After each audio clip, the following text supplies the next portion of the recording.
¿Alguna consulta, comentario, duda, crítica respecto a lo del tema de la mañana? Algo que les haya surgido mientras estabas almorzando, mientras estabas descansando ahí, alguna duda. ¿Ah? Ahí, bien. A ver, yo donde estoy trabajando actualmente, nosotros tenemos un proceso productivo donde el principal producto es un producto para consumo humano directo. Ya, el principal producto, hay otro más. Ya. Sí. Entonces, con los rechazos que tenemos, generamos un producto que no califica, entonces lo estamos llevando como consumo humano indirecto. O sea, no califica para el mismo uso, para el mismo destino. O sea, lo están derivando para un... Ya, entonces, mi pregunta era si es que en el almacén de producto terminado, estos dos productos podrían estar en el mismo sitio. Es el motivo del rechazo, de la devolución, de la no conformidad del producto es... No es un rechazo. Por ejemplo, si pasa un proceso de centrifugación, los solubles después los voy a concentrar y los lodos de centrífuga los voy a secar. Entonces los lodos secos van a ser un producto que no lo vamos a comer nosotros las personas. En cambio el soluble, con otros procesos más, sí va a ser un producto para el consumo humano. Entonces más o menos a eso me refiero con un rechazo y un proceso. Internamente, o sea, internamente es un producto ahí. Bueno, igual tiene el mismo origen, han pasado por los procesos, pero ¿en qué condiciones se almacenan? ¿Cómo están almacenados? ¿En cilindros, contenedores? No, es una harina. ¿A granel? Es una harina. ¿Sí? Ya, es igual. O sea, lo único que sí es que más o menos tienen el mismo origen, tienen las mismas condiciones así. Yo vería que obviamente estén clasificados y ordenados nada más, ¿no? O sea, una ruma no van a estar ahí mezclados entre uno y otro, por una cuestión de orden, de asegurar el tema de rastreabilidad, etc. Pero si tienen el mismo origen en sí y no hay un tema de que está separado por incumplimiento de alguna especificación y esa especificación podría involucrar un riesgo para el otro producto, o sea, por ejemplo microbiológico, no hay inconveniente. Sí. El problema es que ahora, por ejemplo, la planta lo han construido y no han tenido los conocimientos de lo que estamos llevando acá a cabo. Entonces, por ejemplo, el almacén está en un segundo piso y está cercado con material drywall y su piso es de metal. Ya. Como hizo un nivel. Entonces, no sé qué tanto se podría hacer, ¿no? Como medida correctiva. Ya con lo que está viendo acá, más o menos ves si estás incumpliendo en forma radical con lo que se especifica. O sea, ya si se pueden hacer correcciones así como para adaptarse a lo que se solicita, excelente. O sea, si ves que más bien ya las medidas correctivas involucran demasiada inversión o demasiado movimiento, son muy traumáticas, a lo mejor más bien lo que conviene es adaptar o adecuar un almacén diferente. O sea, por lo que dices, tal vez metal de drywall cerrado, ¿qué cosa te impediría ahí el tema ahí? Tal vez algunos requisitos en cuanto a diseño, infraestructura, acabados, que si se pueden adaptar, se pueden adecuar, sería lo ideal, ¿no? O sea, pero si no, o sea, tal vez sería la otra solución, involucrar un poco más de inversión de gasto, pero sería definitiva, ¿no? Sí. Eso ya depende más o menos de lo que directamente estés viendo ahí, ¿no? O sea, de las condiciones que pueda tener ahí un almacén elevado, bueno, igual es el tema de la temperatura, o sea, porque así esté de abajo o arriba, igual puede involucrar un riesgo, si estamos hablando de harinas. ¿Sabe? Con las características que pueden tener, tiene la misma riesgo de incineración o autoincineración que una harina de pescado, no necesariamente. No, esta tiene la grasa está en 0,5. Ya, entonces es más sencillo. Porque si no, el otro tema también tendría que evaluarlo, ¿no? O sea, también si es que está demasiado. Pero no, depende ya exactamente de lo que estés observando, ¿no? Pero que estén unos y otros el mismo almacén por el origen, no lo veo dificultad. ¿Sí? ¿No? Continuamos un poco, para ir avanzando entonces el tema de control de operaciones, un poco para mantener el orden ahí, lo relacionado con las materias primas, ¿no? ¿Qué se debería pedir, qué se debería exigir, qué se debería evaluar que tengan, ¿sí? Las materias primas, materiales, insumos, aditivos que se van a utilizar en el proceso? Obviamente no se debe aceptar ninguna materia prima o ingredientes si se sabe que contiene parásitos, microorganismos. Para eso, obviamente, ¿qué cosa debe tener una organización? Especificaciones, llámelo fichas técnicas o especificaciones como tal de las materias primas que va a emplear, ¿sí? Porque obviamente muchas no lo tienen, pero obviamente si voy a establecer condiciones o requisitos para decir esto ingresa y esto no, tiene que establecer esas condiciones en base a criterios que se han definido, y esos criterios tienen que estar establecidos. Pueden ser muy complejos esas fichas técnicas de acuerdo al nivel de complejidad o redundando que se le quiera dar al sistema, o pueden ser muy sencillos, indicando solamente cuáles son específicamente esos criterios que van a definir la aceptación o no de un producto, pero tiene que estar definido, ¿no? Y obviamente también hay que ser conscientes, ahí a veces ponemos más de lo que podemos evaluar. O sea, obviamente a veces se ponen metales pesados, ¿sabes?, de una materia prima o de un material que se va a recibir, cuando no tenemos ni de parte del proveedor ni de parte interna posibilidad de evaluar si verdaderamente la concentración de plomo que puede tener un producto está dentro de lo aceptable. O sea, si ponemos algunas condiciones, obviamente está en función a lo que podamos estar evaluando para decir que este producto no ingresa. Obviamente, si la normativa que existe internamente, porque el mercado me lo está pidiendo, o la normativa legal que ya está, que nos impone, está condicionando que sí se tenga que determinar determinadas condiciones o requisitos, especificaciones para un producto desde el inicio como materia prima, hay que considerarlo también. Y hay que más bien establecer la forma para poder evaluar, determinar pasa o no pasa, si es que se supera determinados límites, ¿no? Por ejemplo, me puedo referir a plaguicidas.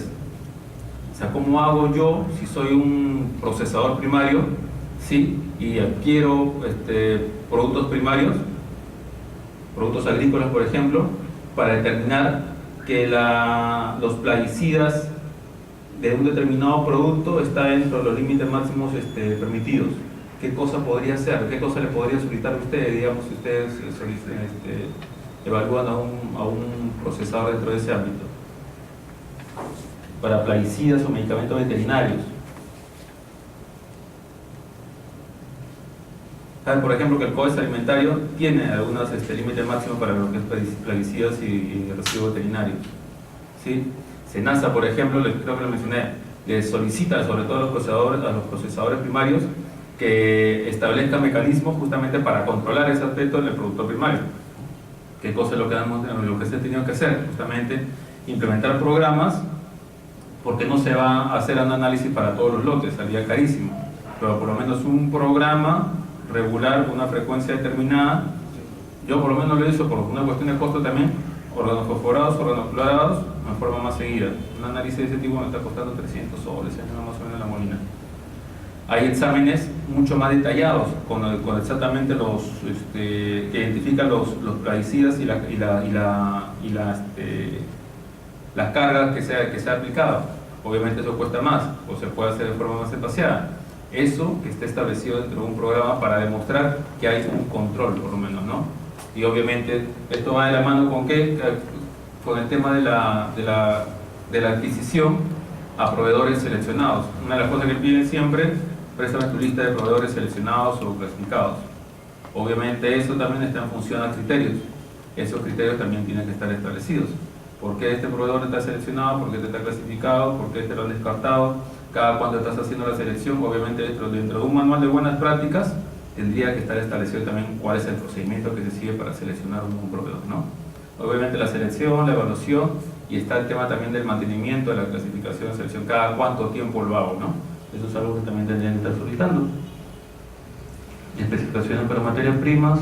Cuando procedan las materias primas, esto de acuerdo al CODES, las materias primas o ingredientes deberán inspeccionarse y clasificarse antes de la elaboración. Esto sí es una cuestión básica, ¿no? O sea, normalmente el CODES lo establece así cuando proceda, pero obviamente tiene que establecerse al momento de la recepción un filtro, obviamente que determine si esos productos que se están recibiendo, en realidad de proveedores seleccionados o clasificados, responden al cumplimiento de una especificación, que ya nosotros lo debemos haber definido, ¿sí? Y eso se da, ese primer filtro es en la recepción, o lo puede dar también la organización durante el proceso, o antes del proceso productivo. Y eso también lo determina la organización de cómo se organiza. Pruebas de laboratorio, como ya hemos hablado, en el caso microbiológico, plaguicidas, pesticidas, físico-químicos, se puede estar haciendo acá. En el caso, por ejemplo, de lo que son granos y cereales, lo que me he mencionado, lo más común es el tema de humedad, utilidad de agua también. Humedad, sobre todo lo que más directo, para poder determinar directamente, internamente, si ese producto, ese porcentaje de humedad, puede tener un riesgo por el tema, por el peligro químico, ¿no? Por micotoxinas. La reserva de materias primas, la 007, ¿para qué me dice? Queda prohibido el empleo de aditivos alimentarios que no estén comprendidos en la lista de aditivos permitidos por el Códice Alimentario. Han accedido a la lista del JETFA. En el Códice Alimentario, ¿sí? Hay una ventanita JETFA que justamente están indicando cuáles son los aditivos permitidos de acuerdo a al COES, ¿sí? Para ser utilizados. Y en algunos casos, no en todos, en algunos casos tiene que complementarse, por ejemplo, con la información que nos da la FDA, o de acuerdo al mercado destino, están también dosis permitidas. En el caso de la leche, que saltó hace poco ahí con el tema de los estabilizantes que se usan, la carragenina, por ejemplo, tanto que estaba hablando ¿cómo se llama? La SPEC, que la carragenina es un producto prohibido, que está restringido, que es cancerígeno. La carragenina es un aditivo autorizado por el IEFA, está autorizado para él, pero tiene dosis permitidas, ¿sí? Obviamente, la dosis permitida se está considerado el consumo de un producto, solamente de un producto, específicamente, y las consecuencias que puede tener, ¿sí? Si a ese producto se consume continuamente, obviamente la dosis va aumentando y esa dosis permitida se va superando. Obviamente eso es lo que podría estar sucediendo si sí que se está usando más de lo debido para una dosis en un producto, que posiblemente sea el tema, ¿no? Tocando la carragenina, no solo es en la leche. No, el estabilizante, por eso, justamente. En casi todos los frutos que son esterilizados. Ahí está el tema, pero por eso, la dosis permitida se está considerando la leche. Tal vez ellos están considerando así. Para este producto, unas 3 dosis al día, unos 3 vasos de leche. Pero se utiliza, como dices tú, en un montón de productos procesados, como carragenina. Entonces, acumulando, va aumentando la dosis permitida por la cantidad de productos que están consumiendo. O sea, digamos, ellos se pueden limpiar lavando, no, nuestro producto está de acuerdo a la dosis permitida y la cantidad sugerida del producto. Pero ahí el usuario, o sea, justamente por la cantidad de productos procesados que se comen y el uso masivo que se tiene de ese aditivo, se está consumiendo más de lo que debería estar tolerado por día, ¿no? Por los dosis diarios. Y las consecuencias de eso, bueno, todavía no están del todo descritas, ¿no? Pero algún efecto puede tener. En las instalaciones de la fábrica de alimentos no podrá tenerse aditivos alimentarios no permitidos. Eso es muy claro. O sea, cuando ustedes hagan su inspección, ¿sí? Si encuentran un aditivo, incluso eso también va para el tema de los productos vencidos, ¿sí? Si un producto que está vencido, pero mira, no, lo tenemos acá separado y lo vamos a rechazar. Si no está claramente, en el caso de lo vencido, identificado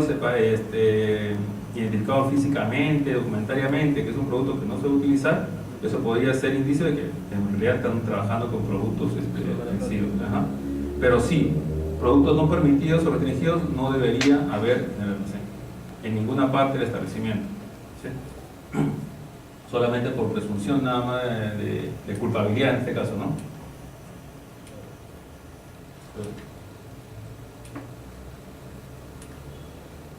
Lo que ya hemos hablado de la selección y control de proveedores, solicitando presentaciones técnicas de proveedores, análisis, etcétera, solicitando muestras de productos. Lo más sencillo para nosotros, o en muchos casos cuando se trata de empresas pequeñas, lo más práctico y lo que va a tener al alcance para evaluar proveedores va a ser evaluación documentaria o fichas, o tal vez algunos certificados de análisis para verificar cumplimiento.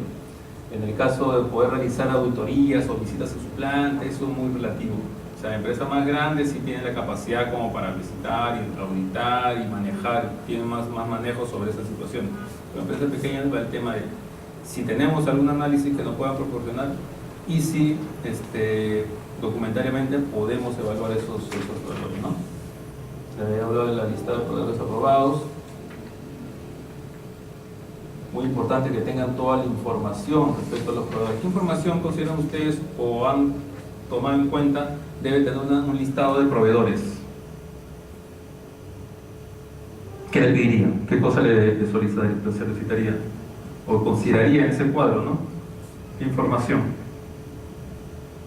Para decir que está completo. Recuerda que el tema de rastreabilidad y retiro de producto está muy relacionado con esto. Ah, el proveedor. Porque, claro, tienes que tener la descripción del producto que te trae, ¿no? ¿Cuál? El producto que te va a vender tiene. Obviamente, está el nombre del proveedor, el producto. Características, fechas de producción. A la lista nada más, ¿ah? Solamente la lista. Obviamente para el tema de rastreabilidad posterior sí necesito solicitar esa información, pero para decir, esta es mi lista de proveedores seleccionados, mi cuadrito Excel o Word así con tantas columnas como que requiero, ¿sí? En esas columnas, ¿qué información de los proveedores debe estar considerada?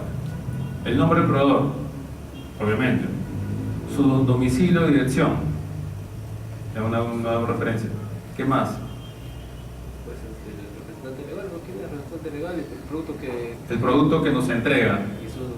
¿Y bajo qué certificación tiene, no? Una certificación que le vale el producto. Podría ser, o sea, a lo mejor, obviamente no tenemos que limitar tanto al tema de si tiene alguna certificación o no, porque a lo mejor nos quedamos sin proveedores, ¿sí? Pero obviamente, tal vez, por algunas situaciones, podríamos estar diciendo, este proveedor o para este producto voy a requerir que tenga algún tipo de certificación, a lo mejor un HACCP, un BPM, alguna validación, tal vez para un procesador primario que tenga su autorización de SENASA, cosas así, ¿no? Puede ser. O sea, siempre hay que ser consciente también de que si somos muy exigentes nos quedamos sin proveedor, ¿no? Alguna certificación ahí. Como información rápida que tengo que hacer, como dije, para el tema de rastreabilidad, muy importante el tema de persona de contacto. O sea, y la persona de contacto para un proveedor sí tiene que ser aquella persona con un cargo, que tiene que estar indicado también, en el que tenga un nivel de autoridad, en el que se pueda y que tenga acción inmediata en el caso necesite o requiere información, o ese proveedor necesite incluso inmovilizar o retirar un producto, porque se puede dar un caso. O sea, que un ejercicio de rastreabilidad que también pueden realizar ustedes como para medir la eficacia del mismo, de que se pueda llegar a la conclusión de que un producto que nos entrega el proveedor, sí, tiene una no conformidad declarada que puede representar un riesgo para la salud general. Y obviamente esa información se le tiene que comunicar al proveedor para que ese producto lo inmovilice, lo retire, y obviamente como es una cuestión de que tiene que ser rápido, porque estamos hablando del tema de salud, ¿sí? Obviamente tiene que ser, esa persona de contacto tiene que ser no solamente que sea el jefe de ventas, o mi vendedor, o normalmente siempre se tiene ventas o el que está responsable de ese tema, no, alguien de calidad, o sea, alguien que tenga un nivel de autoridad, la gerencia, algo así, como para poder contratar. Más allá de que las relaciones comerciales continuas sean con el área de ventas, ¿sí? Pero para este caso hay que tener actualizado esa información, ¿sí? Cargos, retiros, y obviamente el teléfono, un número de teléfono, o email, cosas así, justamente para asegurar el tema de rastreabilidad. Acción inmediata, ¿no? El control de proveedores me pueden pedir, normalmente dentro de un manual de BPM no se manejaba mucho anteriormente el tema de un procedimiento de reclamos o de retiro de producto o de no conforme o soluciones correctivas. Eso era un poco más tema de un sistema de gestión. O sea, y actualmente ya dentro de lo que es sistema de aseguramiento, incluso prerequisitos, dentro del BPM incluso, podía o debería estar manejándose ese tema. Cómo se gestionan los reclamos, quién los atiende, dónde terminan. El reclamo es una manifestación de no conformidad, ¿sí? Cómo se manejan las correcciones o acciones correctivas ante esa no conformidad, ese tema podría estar incluido. Si es requisito de parte de Caliwarma o del cliente que se puede tener, hay que tomarlo en cuenta. Si no es requisito, obviamente, tal vez es un tema particular o específico, ¿no? Cuestionario de proveedores, una forma de evaluarlos en función de qué es lo que tengan, lo que mencionaba la certificación. A lo mejor puedo establecer este nivel, que tenga un sistema de gestión, o un sistema HACCP, un sistema PM, o análisis de laboratorio, o un plan de trazabilidad, aunque ahí el término específico debería ser rastreabilidad, o aspecto de responsabilidad social, ambiental, eso ya depende. A las visitas o auditorías, que es lo más complejo de poder hacer cuando se trata de pequeñas empresas, ¿no?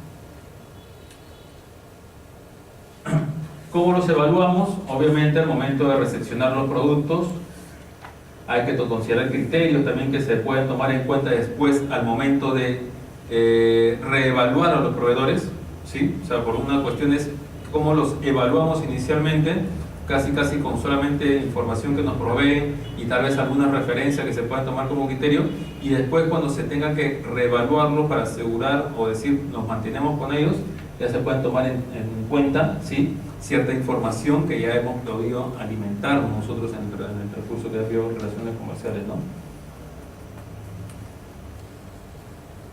¿Qué me dice la 066? El ARM que nos establece las buenas prácticas de almacenamiento, a partir de las buenas prácticas para almacenar, que hay que evaluar el producto al ingreso al almacén, que esta operación tiene que ser rápida, la operación de recepción de productos y ingreso al almacén en función, sobre todo en función al riesgo que involucra el producto, a la exposición, a temperaturas ambientales, tiene que realizarse de forma rápida. Que en un primer momento, al momento de la recepción, se tienen que verificar los empaques. Ese es un primer filtro también. O sea, se está verificando eso, o sea, se están evaluando las condiciones que llevan los empaques, porque muchas veces los productos no se pueden inspeccionar directamente, o se pueden tomar algunas muestras, ¿sí? Pero sobre todo lo que se tiene que evaluar es en qué condiciones llegan los empaques. Si están deteriorados, si están rotos, si pueden estar manchados, si están correctamente estivados, etc. Se toma en cuenta. La estiva también, cómo se controla, cómo se asegura para evitar el tema de contaminación, muy relacionado con el punto B. Por ejemplo, ahí mezclamos saltamos un rato la D, dejamos el tema de estiva y prevención. Estiva toma en cuenta, por ejemplo, lo que ya hemos visto, las alturas, las distancias hacia los pisos, las parihuelas o anaqueles, las distancias entre rumas, las distancias entre paredes, etc. Pero también toma en cuenta, cuando hablamos de contaminación cruzada, por ejemplo, el tema de productos químicos, y sobre todo también, y más sutilmente, es el tema de alérgenos. Cuando manejamos alérgenos, uno de las primeras medidas de control que se tiene que tomar en cuenta es, primero, reconocer si estamos utilizando insumos alergénicos o con componentes alergénicos, ¿sí? ¿Y para qué? Justamente para asegurar su disposición adecuada en los almacenes, ¿sí? Que si tenemos una zona específica para productos alergénicos, o si no hubiera estos en demasiada cantidad, disponerlos estos en los niveles verticales correspondientes. ¿Dónde irían los componentes alergénicos a su parecer? Si te encuentro con anaqueles, ¿en las partes superiores o inferiores de los anaqueles? ¿Sí? Y si existe un riesgo de rotura, de deterioro del producto, en función a eso, a ese criterio, ante esa posibilidad, normalmente se sugieren productos alergénicos en la parte inferior. O sea que si hubiera una rotura del envase, un desprendimiento del mismo, etcétera, no afectaría a los productos que están en la parte inferior. O sea, más o menos una cuestión. En ese sentido, mejor si están alejados, porque tal funcionan los volúmenes que les puedo tener, y obviamente identificados. En estiva y en prevención de la contaminación, productos identificados. Una zona determinada para cada uno de los productos y hay identificación. ¿Cuál es la mejor medida? O sea, no solamente una identificación por plano, sino también física. Un rotulado, un etiquetado de las rumas, etcétera, con los productos, cuándo ingresó, cuándo salió, cuándo ingresó, sobre todo, cantidades para poder asegurar el tema de rotación y el tema de identificación y prevenir el tema de contaminación cruzada, ¿no? Obviamente, si van a un almacén, tienen que verificar eso.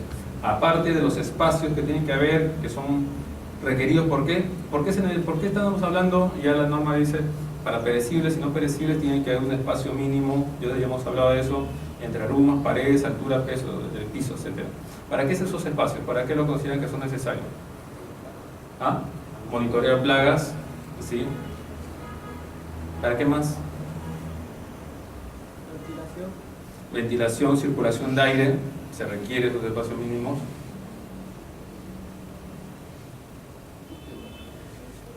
Tema de seguridad.